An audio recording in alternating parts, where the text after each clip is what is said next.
দেশের বেশিরভাগ টুথপেস্টে পাওয়া যাচ্ছে ক্ষুদ্র প্লাস্টিকের ক্ষতিকর কণা।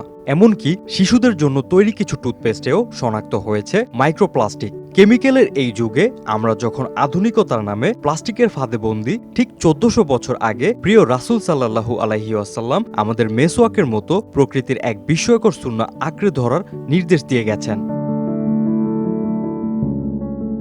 সম্প্রতি ইউএসডিওর গবেষণায় দেখা গেছে প্রতি 100 গ্রাম টুথপেস্টে 20 থেকে শুরু করে 320টি পর্যন্ত মাইক্রোপ্লাস্টিকের কণা বিদ্যমান। গবেষকদের মতে মাইক্রোপ্লাস্টিক মানুষের পরিপাকতন্ত্র, শ্বাসতন্ত্র, হরমোনের ভারসাম্য, প্রজনন ক্ষমতা এবং রোগ প্রতিরোধ ব্যবস্থার ওপর নেতিবাচক প্রভাব ফেলতে পারে।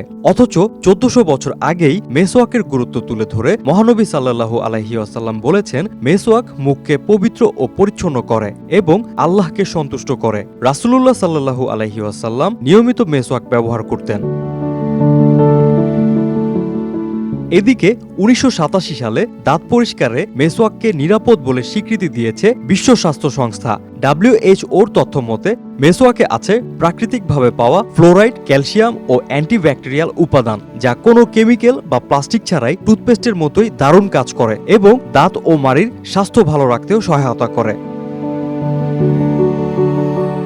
একজন মুসলিমের জন্য মেসওয়াকের সুন্নাহ পালন শুধু ইবাদতই নয়, স্বাস্থ্য সচেতনতারও একটি অংশ। প্রায় 1500 বছর আগে রাসূল সাল্লাল্লাহু আলাইহি ওয়াসাল্লামের শেখানো এই সুন্নাহ আজ বিজ্ঞানের বিচারেও আধুনিক ও নিরাপদ।